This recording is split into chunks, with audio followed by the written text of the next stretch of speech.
I'll go with audio. No. To clean face.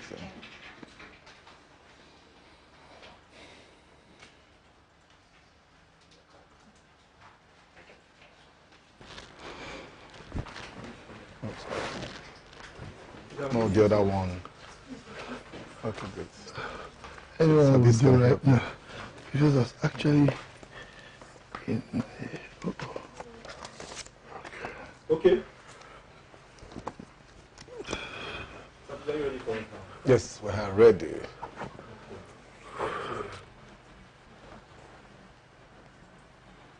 Please, all phones on silence. Okay.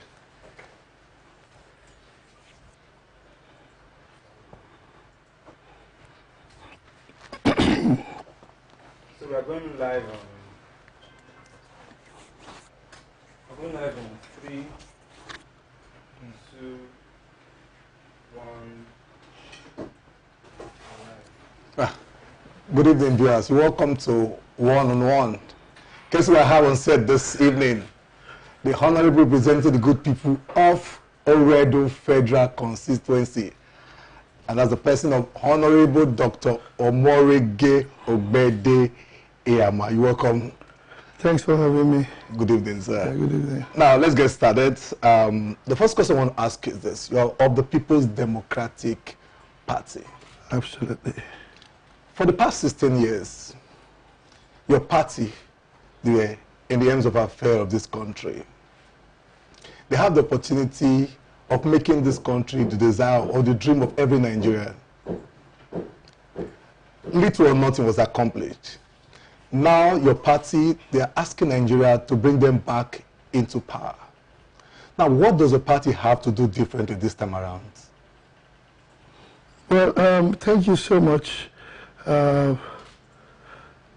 First of all, I want to completely agree with you that in the past 16 years, my party had an opportunity that they did little or nothing. I'll just run through a couple of stuffs. Today, we're in a country where, take for example, communication. I was coming to the studio, they were calling me to come here. You know, back in the days, we had a digital form where you have to be at home or you have to use the traditional NITEL system. But today, everyone's on GSM and all that. So I think that's a major plus, you know, in Nigeria's history, which came on board under PDP. I think the economy itself, you know, may not have been at its best, but had a better shape. In 2015, things were a lot better than it is today. I'm campaigning just now around the nooks and crannies of my constituency, Oredo, and I can hear the yearnings and cries of market women that PDP before rice, bag of rice, 7,500 in 2015. So in 3.5 years, the price of bag of rice changed from 7,500 to 22,000. How about you must give it to PDP at least. Now we're talking about education. Under Jonathan's administration, I, as a committee member in various committees at the House of Representatives, it has given me the opportunity to travel around the country during my oversight functions. And I'm a member of Basic Education Committee. So let me, and I have a passion for education. Let me take that aspect of it. If you go around up north, you're going to see loads of schools under the UBEC special programs, Amajeri schools. All these were done under PDP. So in education, PDP did well. Even in infrastructure, they did well. Most of the commission projects today,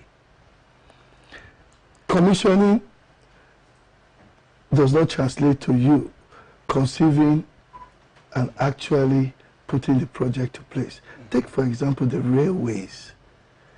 You can't tell me that Buhari-led administration put those railway structures in place in 3.5 years. These were all done and ready to go as of 2015. Government is supposed to be continual, no problem. But you call a spade a spade. These were all done by PDP administration, the rail system. Today, APC is advertising the rail system. All well and good, they're up there. But Nigerians remember that it was done by PDP and commissioned by APC. Same applies to the airports. Our airports are wearing new looks from state to state to state.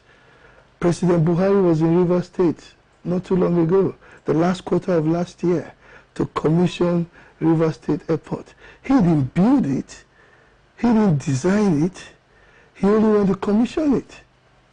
So there is a whole lot I can go on and on and on. So I don't completely agree that little or nothing under PDP administration, a whole lot. And if you prorate 3.5 years of Jonathan's last day as president for 3.5 years of President Buhari, I think the difference is very clear. PDP up, APC down, up to recession. Okay. In the economy. Okay, now that's a nice one. The next question I'm going to ask is this. You see, from what you just explained, now it looks as if the PDP, in this electionary campaign season, what they are trying to project to Nigeria is this. Compare how your lives were in 2015 and how it is now. Let us see if we can come into power and restore you back to 2015. The price of bag of rice was 7,000 before, now it's 20-some thousand naira. Let's restore it back to... But there's one thing you guys are leaving out. That's 15 million Nigerians cried as at 2015 that this is not how Nigerians should look like. The question I want to ask is this. Is PDP coming back to restore Nigeria back to 2015, or there is another agenda that they have for Nigeria? Well, definitely not. I'll tell you, PDP is coming completely to rescue Nigeria. That's the slogan we're using today, because there's so much derail and retrogression that has transpired between 2015 and date. Mind you, we're not doing a comparison to say we're taking Nigerians and the economy back to 2015. Well, if that's a start point, it's still better off than where we are today. However, incoming President Abubakar Atiku has a different agenda entirely. I can tell you for sure that as part of those that drew the master plan when he was a vice president, most of what was hashed at the time manifested all through, even Buhari inheriting it. So he's obviously going to take it beyond the state we were at in 2015. So I see a Nigeria under Atiku Abubakar where bag of rice could go far less than 7,500, where we will not buy fuel this expensive when we have crude, where our roads will be fixed. So it saves us with our cars and it saves lives. We just lost an illustrious Edo son to a ghastly motor accident on Lagos Express Road barely 48 hours ago. It's pathetic because the trailer had to get off the main lane on a freeway. So these are some of the hazards that come when basic infrastructures are not in place. So I don't think Buhari's administration can actually point to what they've done other than what they've commissioned in form of inheritance from PDP past administration. So I think he's taking it to another level entirely. And I think for sure that it will be better than 2015. Okay, that's fine. Now, Atiku Abubakar was the vice president under President Goodluck, the other president of Passenger. Yes. Good, for 8 years. Yes. He had the opportunity, that's the way we are looking at. We had the opportunity of helping the president then change Nigeria as in change, the way change to look like. But throughout the period, it was a running battle between President Obasanjo and Vice President Atiku Abubakar, which was only resolved now, as a lot of people feel that the strange union between the both is for political purposes. The question now is this. Let me bring you up with this question. They said, if you check the PDP website, there's something they wrote there under your directive principles. They say to ensure integrity, transparency, and accountability in the conduct of public affairs. One of the technical blows that APC gave to your party in 2015 was the issue of corruption. And President Obasanjo, I've read his book, says something that the current presidential candidate of the PDP, Atiku Abubakar, is the definition of corruption, as it were. Now, what has changed over time? Well, again, thank you. Again, I still do not completely agree that the entire 8 years of incoming President Atiku Abubakar, who was Vice President at the time to President Obasanjo, that they were at head-locks. No. Like I said, a whole lot that has transpired today were hashed from 99. Remember, coming to democracy in 1999, we were coming from the military dictatorship, which actually set a whole lot aside for us as a people. So President Obasanjo and Vice President Atiku had a whole lot to do from the blueprint of driving the economy with a master plan, both short and long term, also with checks and balances coming from ICPC setup, EFCC setup. These were all done under that administration. And I can tell you the Vice President at the time, Atiku Abubakar, was key. He went around the world taking models from Brazil and all other countries. How are you doing this? Bringing it back home. So he was a key player in setting up a lot that we're benefiting from today. I mentioned a few earlier. So I think what you're talking about was basic politics, and it was internal within our party. You know, PDP remains the largest party in Africa. And in such a party, you don't expect that there won't be misunderstandings. So towards the end of the second tenure, no, the end of the first tenure of President Obasanjo, there were a couple of political issues which were also resolved. That was before he wrote his book. Well, it was resolved. Now, talking about corruption and what changed between what Obasanjo said then and now. Obviously, they had issues. Atiku said a couple of things. Obasanjo said a couple of things. You know, if you and I have misunderstanding, we can say anything. Now, Nigeria is at a crossroad. Out of job Nigerians run into millions. I see them every day. Healthcare is appalling. Infrastructures decay. Security, zero. So with all this happening, you know, I think Obasanjo needed to reappraise a whole lot of things. So if I said when we had political issues that you were corrupt, in reality, I think you are far better than President Buhari, which he also said. So I think we should go with the later, which is the present. Obasanjo is still alive. And he has said Atiku is far better than President Buhari. He knows both of them, like we know both of them. One was vice president to him.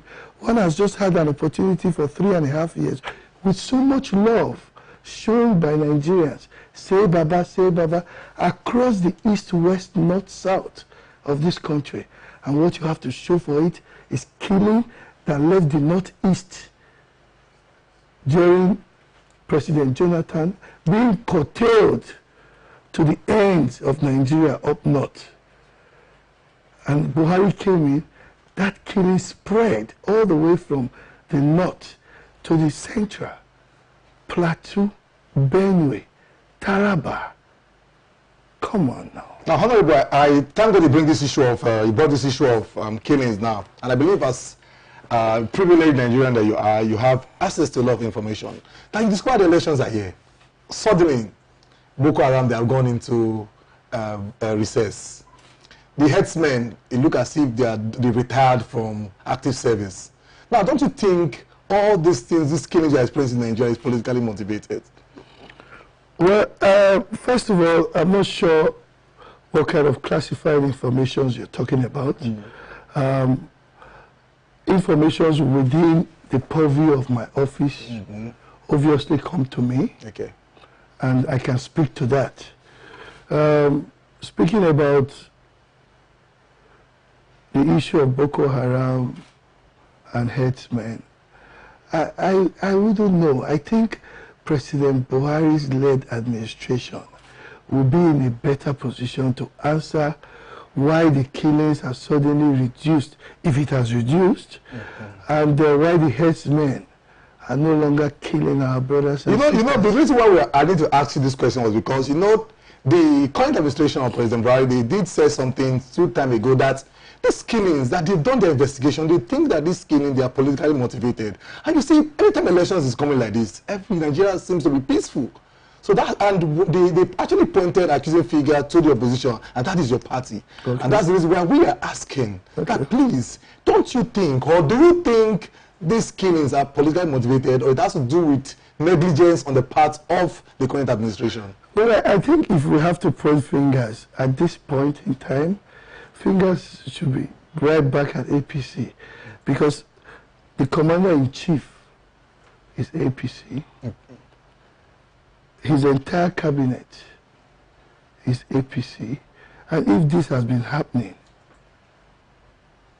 and we've been asking President Buhari to do something, he asked the inspector, a typical example, he asked the then Inspector General of Police to go to Benue because of the killings.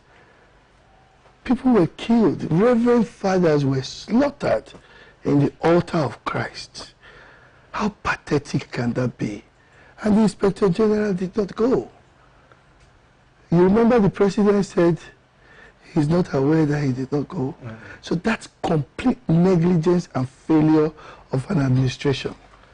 It's unfortunate that the president is not abreast with what is happening in the country.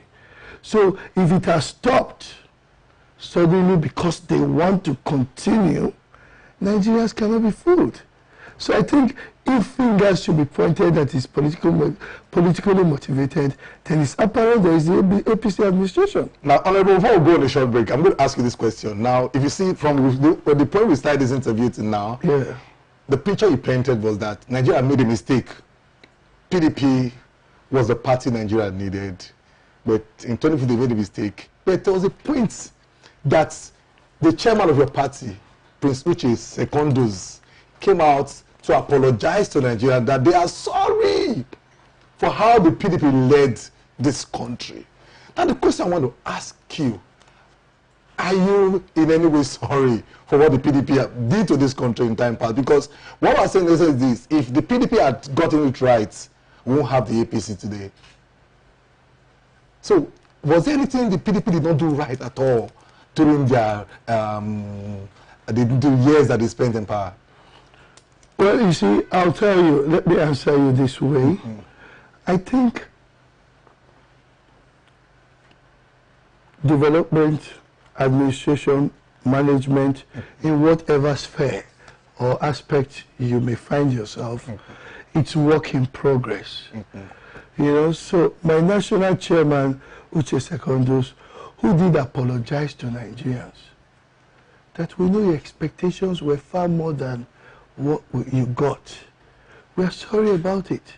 If we ever get an opportunity again, we will do better. I think there's nothing wrong with it. But that statement was made At the time, Nigerians had given APC and President Buhari an opportunity. Now the difference is clear. For just 3.5 years, sir? Oh, absolutely. In 3.5 years, if a bag of rice can skip from 7,500 to 22,000, no Nigerian has that patience to wait for it to get to 60,000 naira. Absolutely not. I can tell you words from the street, feelers from the public, they can't even stand a day longer than May 29th of this hunger. Thank you very much, Hon.Omoregie. At this point, I want to go on a short break. Thank you. And when we come back, we'll be wrapping up this interview. Thank you so much. I am obediently articulating with my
Now, welcome back. We still have the Honorable Representative people of Oredo Federal Constituency with us here. Representing the good people of Oredo Federal Constituency. Now, the question is this. You are asking the people of Oredo Federal Constituency to bring you back. Yes. So, why Ihama again? Wow. Good question. Thank you. Ihama again basically is a slogan that says Oredo again. So we say Oredo first, Ihama again. Okay. Why? I think, we've always shortchanged ourselves as a people from Oredo Federal Constituency. It may interest you to know that every 4 years and at every election cycle for the House of Representatives and the Green Chambers, Oredo has always changed their legislatures, which has shortchanged us a whole lot, a great deal, and the workings of the Green Chambers, it's simple and straight. The more ranking you are, the more ranking your constituency, the better opportunities you get in terms of positioning, in terms of lobbying, in terms of attracting all the goodies, federal presence, employment, what have you, to your constituency. Remember, you have 360 constituencies in the Green Chambers, 360 members representing their constituents that make up Nigeria as a nation. So if you are at the back or you are below, and others have to pick before you, you can imagine what you will get. That notwithstanding, that's why Oredo first. We have an opportunity to make history. Every constituent here. It's not about Ihama. Okay. It's not about Ogbeide-Ihama. It's about Oredo Federal Constituency. Saturday the 16th, next week, this week Saturday, we have an opportunity to set history aright by ensuring that Oredo becomes a ranking constituency, and by extension Ihama goes back again as the representative of the people. Why?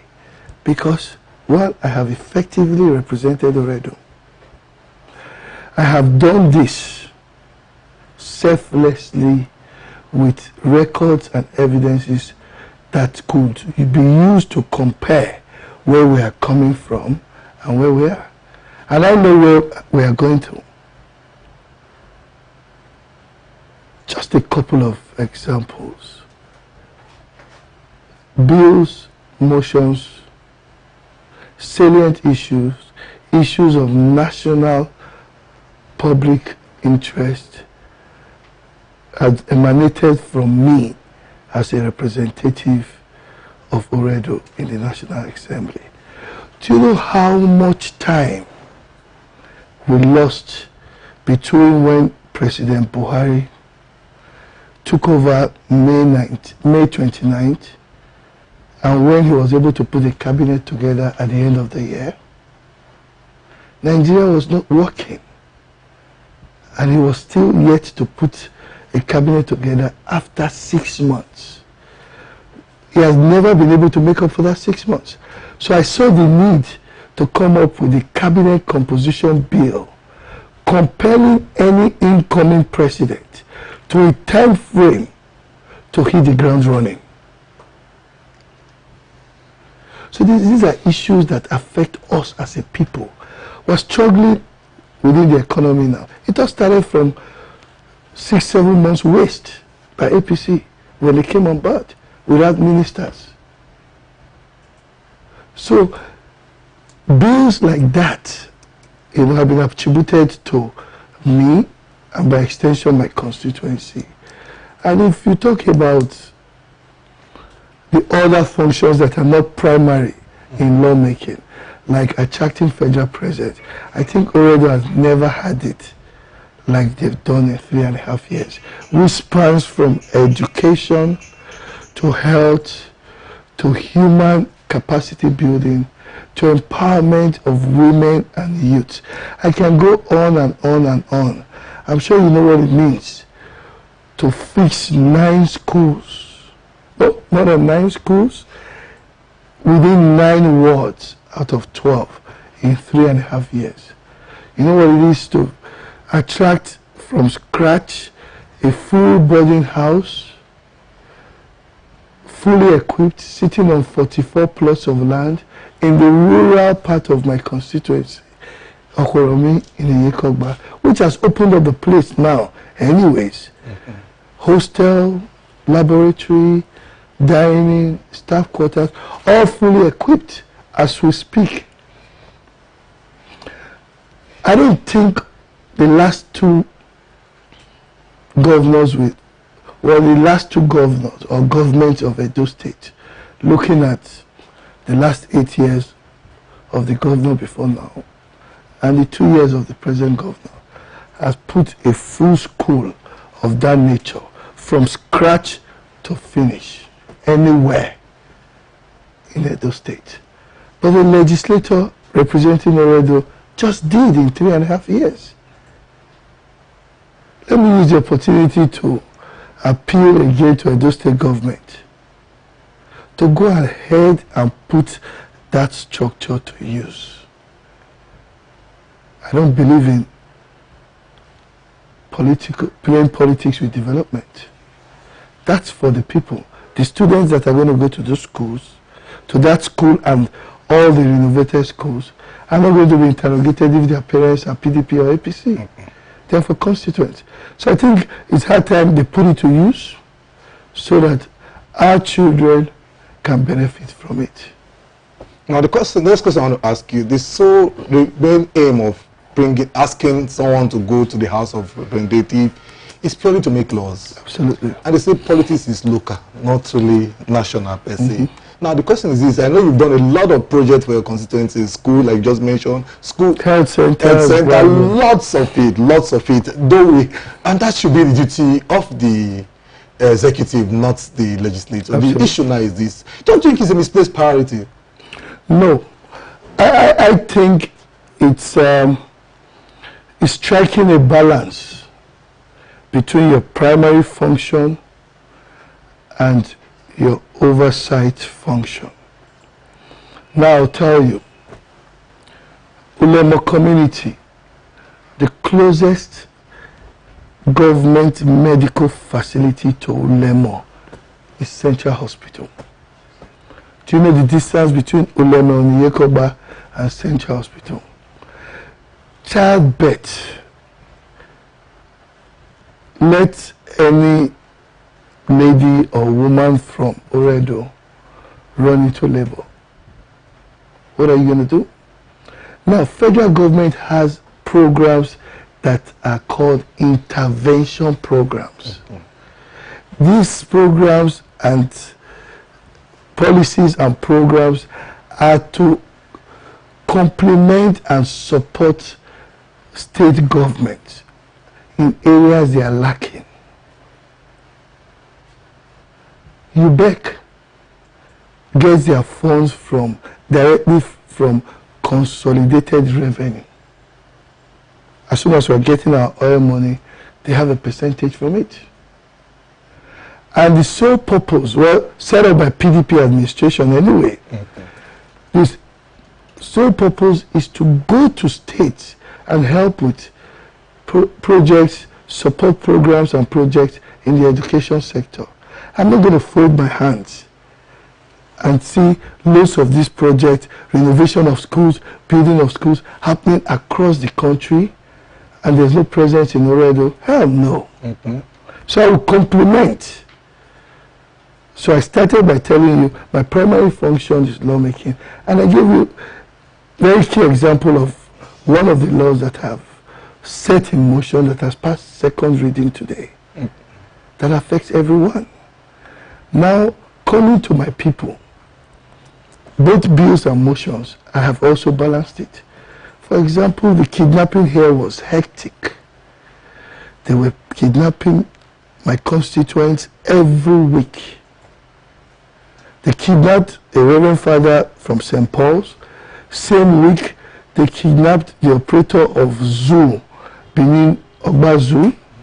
Same weekend, they kidnapped a renowned Benin musician, an icon that we celebrate, Ambassador Hon.Omoregie. And that was crazy. We had a police commissioner sitting here. I stood on the floor of the House to raise the motion that my people are not at peace. And that if the commissioner can no longer live up to expectation by securing our people, then something must be done. Do you know what? Barely 72 hours after I raised that alarm and I got the support of my colleagues and that motion was passed, the commissioner was changed. And the new commissioner came. Oh, and behold, kidnapping reduced. I'm not attributing it to the old commissioner, but I was able to bring relative peace to my people.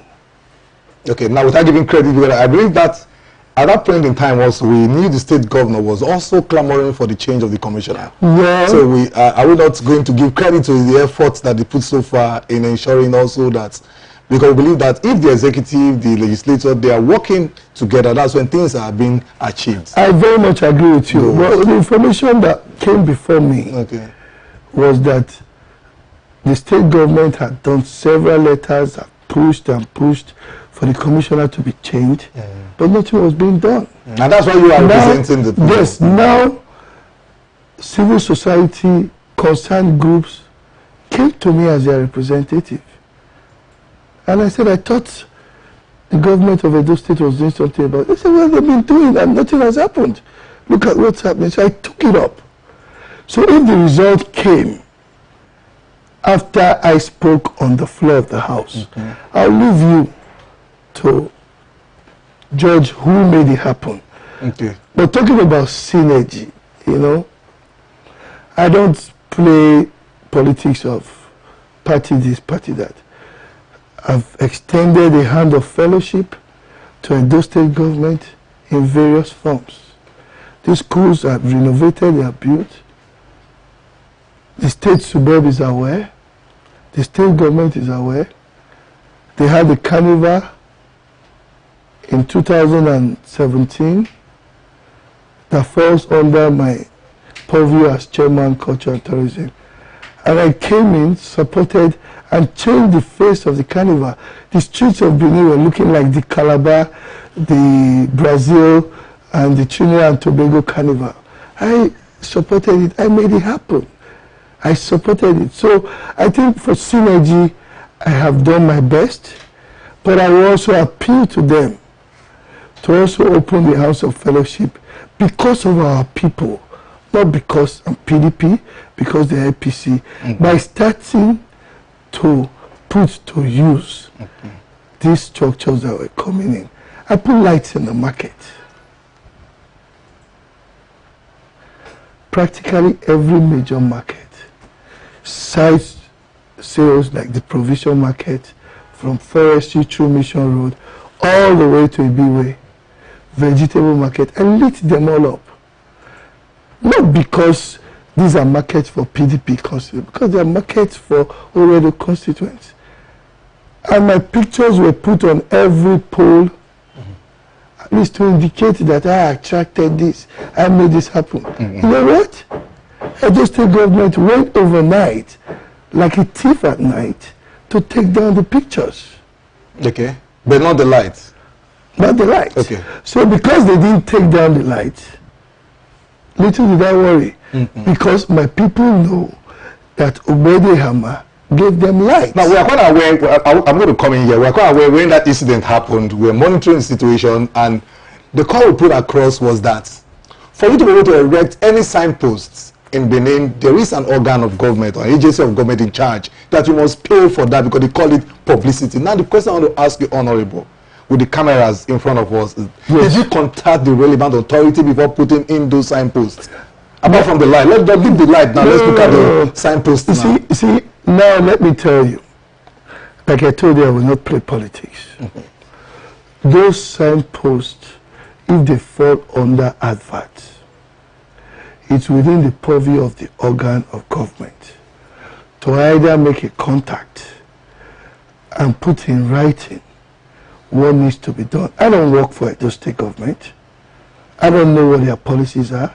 We had meetings with the governor in Abuja, and we were talking about the way forward. He said he was going to set up a committee to liaise with us so that we can bring in our inputs from the federal to complement all he's doing in Edo State. That committee never saw the light of the day. So how am I supposed to know who's in charge of the... But if it's contravening anything, I think a responsible system will make contact. Those are my photographs. I'm a federal lawmaker representing this constituency, including the #1 citizen, the governor. Oh, but do you know how to are coming that way? So I'll just round up by telling you that they should have reached out. I'm a lawmaker, not a lawbreaker. I'm sure we would have done the right thing. But mind you, there are buses, commercial buses moving around, all with adverts of Edo State government. Paid adverts. Edo State governor. Well, I don't know if they paid. But today, I've been able to bring in London buses to the ancient city of Benin, carrying our people from one location to another at no cost. However, upon victory by weekend, by Saturday, by the grace of God, those buses are meant to be free school buses for our school children. So long as you are in Oredo, so long as you are a constituent in Oredo, and you are on school uniform, it's your right to get on those bus rides free of charge. This is what we're doing. But I don't know if they're going to take my picture of this like they did for the light. But you should have contacted the agency and asked and see if there need to be, there's a charge for that kind of... If there are charges, we will pay from my constituency office. I have over 30 billboards flying the words from the lips of my constituents. Our son has done well. He has done well. He has delivered on his job. All across. They are paid for. So, like I said, I'm a lawmaker, not a lawbreaker.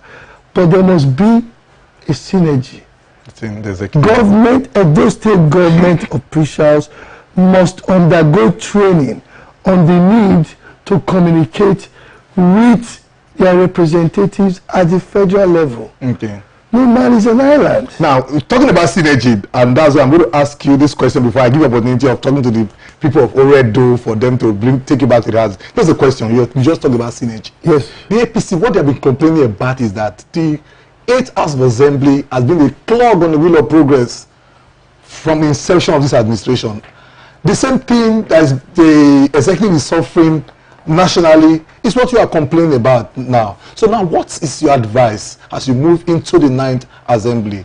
Should the executive and the legislature be at loggerhead or those who synergize as far as moving the country forward is concerned? Well, thank you so much. Let me thank you for prophesying that as I move into the 9th Assembly. I said, as we moved, so we are wishing you success. Thank you so much. Thank you so much. Well, I'll tell you, I think as a representative of Oredo people, I don't think I've been a clog in any way to the will of progress of Edo State government. I commend the governor for what he's doing so far. I also wish to remind the system that he had said his policies and programs will be put before us. So when we are dealing at the federal level, we will also know areas where we need to complement. But that has not happened. But in the interim, the areas I have covered couldn't have been a clog. There were no lights in New Benin Market, Owa Market, Akiosa Market, Lagos Street, Vegetable Market. There were no lights. Nigerian Union of Journalists Secretariat was abandoned. I went there, it was absolute darkness at 8 p.m. And the journalists said they don't have light, that the generator was bad. They took me there and they said the state government brought the generator, but they were yet to release the key to the padlock. And that the generator had been there for 8 months. You can go to NUJ, I'm live to ask them. So I went back devastated. We're talking about journalists here. If they can't get light to even prepare information to disseminate to the public, then what kind of a system are we running under APC government? So I took it as a priority to take light to NUJ. By extension, I didn't want to leave the NBA out because they're just across the road, and I took to them as professional bodies as well. The government didn't do all this. If they had it and I was doing it, it would be a clog. There's no full boarding house school from scratch to finish as equipped as what I have put down through UBEC in Iyekogba that the state government has done. So how is that a clog? The schools in the 9 wards, across 9 wards out of 12, that I have renovated and furnished, were in a sorry state. We have pictures of before and after. That reminds me, I might have to leave this brochure with you. This is Operation Show Your Report Card. You know, there's a clear difference between vote for me, I will, and vote for me, I have. So this is what I have summarized, done in 3.5 years in the area of primary functions of lawmaking, bills and motions, oversight functions, attracting federal presence, empowerment, human capacity building. It's all summarized here. I'll leave it for your perusal. But it's important to note that all these things I have done here, if the government had done them, I won't duplicate them. Okay. So the representative of Oredo has complemented what the state government has been doing without interference. But we will work better if they will open their arms. Thank you very much, Hon.Omoregie Ogbeide-Ihama. Wish you all the best. I will tell the Constitution. All the best. At this point in time, we're going to give you just 30 seconds to speak to the good people of Oredo Federal Constituency what they should do on Saturday, 16th of February. Well, thank you for the opportunity. My people, Oredo people, you have given the opportunity to me 3.5 years ago, and I'm sure that I have represented you so well in both my primary function of lawmaking and the oversight function of attracting federal presence. Now, Saturday's election is about history making. We must take Oredo forward at the Green Chambers. You must come out, support me, vote for my party, so that Oredo can move higher and Oredo can become ranking when I am ranking. Mind you, you have the opportunity to do a clear comparative analysis between my opponents and I, with due respect to my opponent from APC, who has had 3.5 years of representing the eastern constituency of Oredo, while I've had the opportunity of representing the entire Oredo. So do your analysis and see what I've done in his constituency and ask him what he has done. Remember, he voted against legislative autonomy, which is embarrassing me at the national level. Voting against your own freedom is absurd. Thank you, Honorable. Thank you so much, and God bless all of you. Thank you very much, Honorable. Guess what? Tomorrow, same time, 5 p.m. will be live again for another guest we're going to be having. This time is going to be on the other side of the divide, but this is what you're going to do for me. If you've not downloaded the TSN Nigeria TV mobile app, you are doing yourself a great disservice. Pick up your phone right now, because very soon we're going to stop streaming on Facebook and YouTube. The only way you'll be able to watch our program is going to be via the TSN Nigeria TV app. So pick up your phone, go to Google Play Store, go to the App Store, just search for TSN Nigeria TV mobile app and download the app now, so that anytime we have a live program like this, you get a notification and you start watching right away. Thank you very much. Thank you so much. Thank you for having me. Thank you very much. Have a very good evening. Thank you, sir. Thank you. So,